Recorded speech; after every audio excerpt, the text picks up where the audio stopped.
Ijwi rya Amerika uyu mubyeyi yaradutekerereza ibyo yemeza ko byamushenguye ubwo yari afungiye mu kigo cyitwa icy'inzererezi kubw'impamvu z'umutekano we. Uyu utuye mu murenge wa Gikondo duhimbye uko nisanze i Kigali yaduhaye ubuhamya ku byo yabonye mu byumweru bigera kuri 2 yafungiwe mu nzererezi Gikondo kwa Kabuga.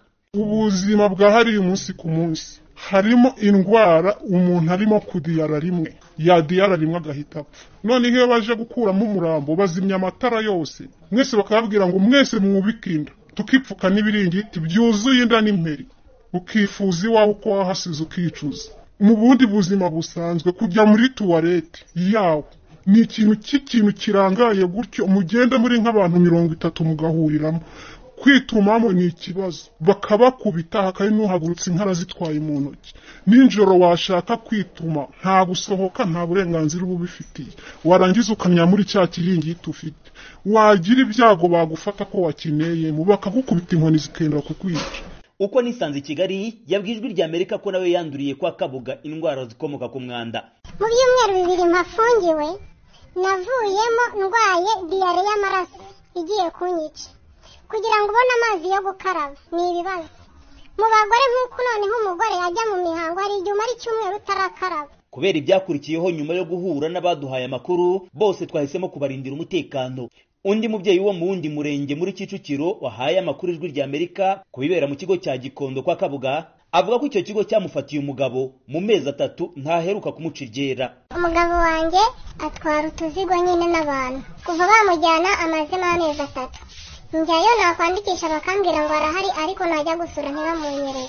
N'ubu mu nzu bari kunsohora, abana ntibakiga. Nukuri nkaba nagira ngo mudukorere ubuvugizi babarekure. Naho uyu mubyeyi wo muri Kicukiro avuga ko hari musaza w'inzego z'umutekano zafatiwe yamusuye, avuga ko magingo aya ubuzima bwe buri mu kaga. Bamusanze mu nzu wanjye aryamye, noneho baravuga ngo nitaba amafaranga 70,000 ngo no kumwica baramwica. Baramutwaye baramuvunagura ntagenda, yaragwaye banze no kumurikwa amaze umwaka wose. Dore sura musura bigenda bite? Muri iyi minsi barahagaritse ko ariko twamusuraga twasanga yaragwaye weri atagenda atanavuga. Kubwo uyu mudamu wemeza ko atarafungirwa muri iki kigo cyo kwa Kabuga Gikondo, ntabura kumenya amakuru y'abagitambukamo kuko agituriye. Basohotse mu tubabaza amakuru yaho ko bimeze, bakatubwira ati muceceke, mwegwe niba musenga mugende musengera abantu basigaye mu hariya. Mu byukuri bano bantu makuru ubuvugizi byiza bagabanyemo abantu basuke mu hariya. Hano hantu ni habi, umuntu usetse maze arakubwira ngo aho kujya bamuhe amezi 2 hariya bamuha umwaka imagiragira.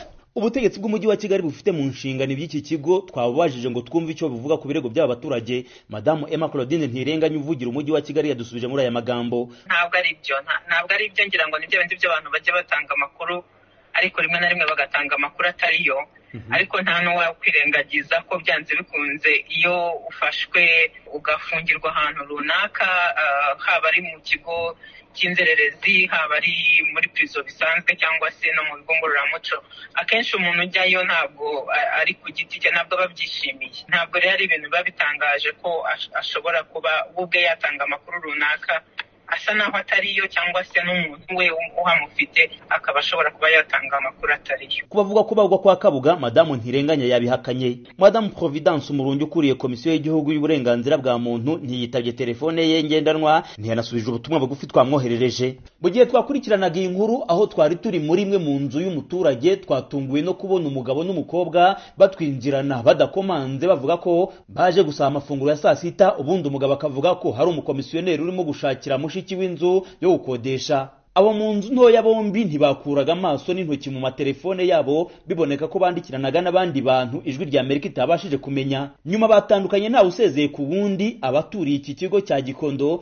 baza bavugaga ko bashaka inzu zo gukodesha, batubwiye ko ari abakozi bo mu kigo cya Gikondo kwa Kabuga. Amakuru akatubwira ko umwe mu hafite umuvandimwe uhafungiwe ari we watanze bagenzi be mu mugambi wo kugira ngo bamugirire ikigongwe bagafungura umugabo we. Abaduhaye amakuru bose batekewe n'icyoba kuko abo bagenzaga intambwe zacu imwe ku yindi, byarangiye bagiye muri buri rugo rw'uwo bakeka ko yatanze amakuru. Amakuru akatubwira ko hari n'abahisemo kujya kwisinganisha mu nzego z'umutekano zibegereye mu Gatenga. tunyura ku kigo kivugwamo ibikorwa by'iyicarubozo mu marembo yacyo twahasanze abaturage bari babuze ayo bacira nayo bamira, hafi hagaragara abapolisi 3 bari ku burinzi. Iki kigo cy'inzererezi cya Gikondo ahazwi nko kwa Kabuga mu mujyi wa Kigali mu bihe bitandukanye gikunze kuza ku mpapuro z'imbere mu byegeranyo by'imiryango mpuzamahanga iharanira iyubahirizwa ry'uburenganzira bwa muntu. Igihe cyose iyo miryango yiyamirije ibikorwa by'iyicarubozo bikivugwamo, ubutegetsi bw'u Rwanda bwo bubyamaganira kure. Ku bigo by'inzererezi itegeko rigenga ko ababinyuramo biba by'igihe gito nk'amezi 6, gusa hakomeza kumvikana ababinyuramo imyaka. Biteganywa ko hanyuzwamo abafatwa nk'indaya, inzererezi, abajura, abasabiriza, abazunguzayi n'abandi. Ku rundi ruhande hari n'ababifata nka za munyumvishirize. Nko mu minsi yashize Ijwi ry'Amerika yabagejejeho inkuru ku bacuruzi bagifungiwemo. Urukiko rw'ibanze rwa Kicukiro ku rwego rwa mbere rwibajeje uburyo bagejejwe kwa Kabuga. Byarangiye uyobora kwa Kabuga CIP Verdict Mutsinzi asubirishijemo urubanza, urukiko rumukuraho inshingano, abo bacuruzi bakomeza kuhafungirwa. Umunyamategeko Barito Mathias Matimbano wabunganiraga yahise aburirwa irengero na magingo ya ntaraboneka. Bagira ubusa Ijwi ry'Amerika i Kigali.